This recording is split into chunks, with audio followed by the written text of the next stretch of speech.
So I'm speaking today with His Excellency Mr. Odo Tevi. You are the Permanent Representative of Vanuatu. You were appointed as Permanent Representative since 2014. Since then, you chaired, amongst others, the Special Committee on the UN Charter and Strengthening the Organization, the UN Asia Pacific Group, and you were elected Vice President of the UN Pledging Conference for Development Activities. You were also engaged in the intergovernmental negotiation body on the post-2015 Sustainable Development Agenda. Thank you so much for being with us today. Vanuatu was first recommended for graduation from the LDCs from the least developed country category at 2012, and that was due to its per capita income, which was $2,540, exceeding the graduation threshold of $1,190, and also due to the Human Asset Index that reached 77.7, which is much higher than the graduation threshold of 66. How did the government of Vanuatu manage to exceed those two indicators and to further its chances of graduating from LDCs? Well, thank you for that important question. I think one of the areas that the government was successful at is to ensure that there is sustained economic growth over a number of years. So that has enabled Vanuatu to grow economically, and that has resulted in a higher income per capita. So in terms of the income per capita, the population, our population is increasing, but the economy is rising faster than the population in some years. So as a result, our income per capita has been increasing, and that also has spilled over to the social sector.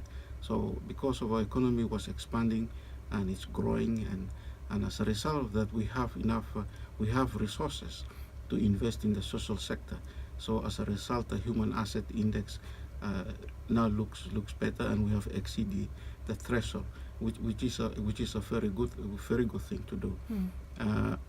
And what we need is to continue our economic reforms and economic growth, and also continue with investment in the social sector. But we did not achieve the Human Asset Index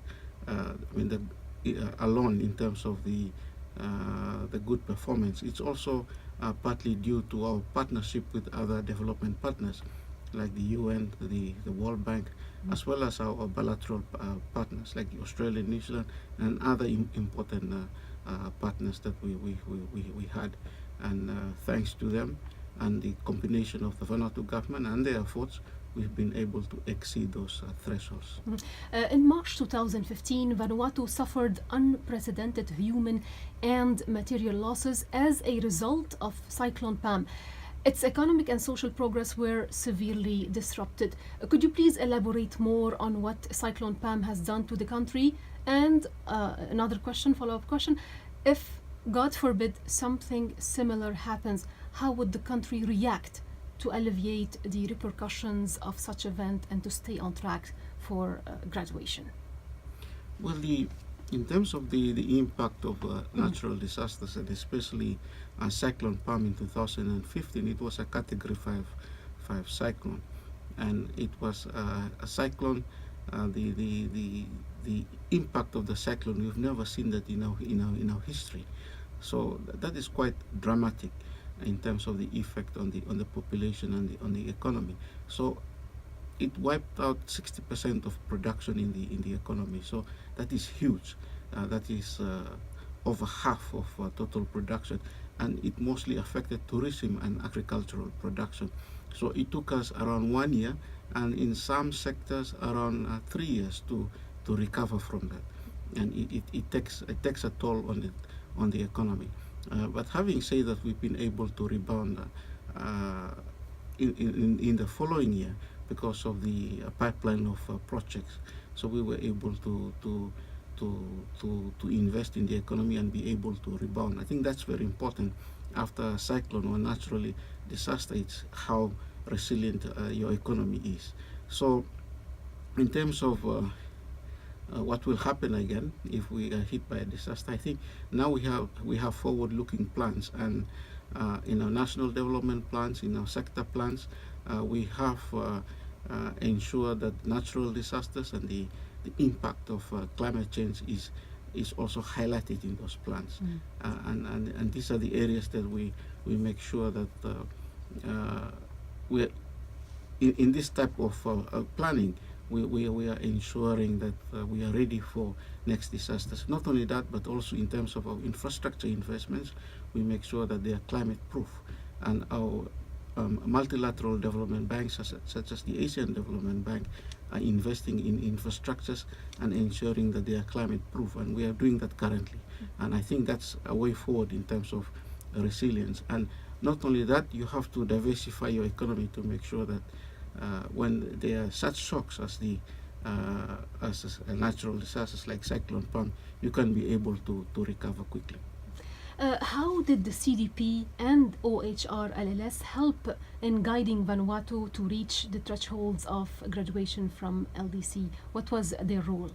Well, they play a critical role. And in terms of OHRLS or the CDP, and in terms of OHRLS especially, they are very important in terms of establishing normative framework and policies to assist special case countries like Vanuatu, LDCs and seats, for example. These are countries that are of special needs. So they're able to make sure that the international framework do not overlook these special case countries. And they do this by looking at the UN work as well as working with other multilateral institutions like the World Bank and the IMF. I think this is very important. So this has enabled us to be able to access concessional findings and as well as partners who are willing to help us. So it's a collaborative effort of all these organizations. And the CDB has also helped us a lot, because in the past we were resisting not to graduate, and we were telling the CDB that we are a vulnerable country, and they hear us and they factor those our concerns into their own decision making, and it went to the ECOSOC and the General Assembly.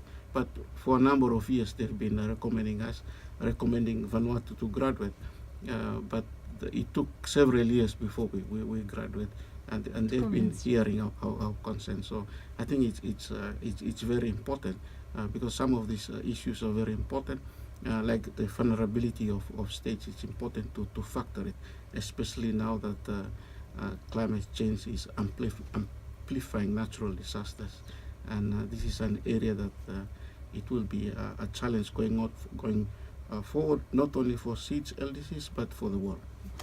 With whom are you coordinating from the international arena to achieve this milestone?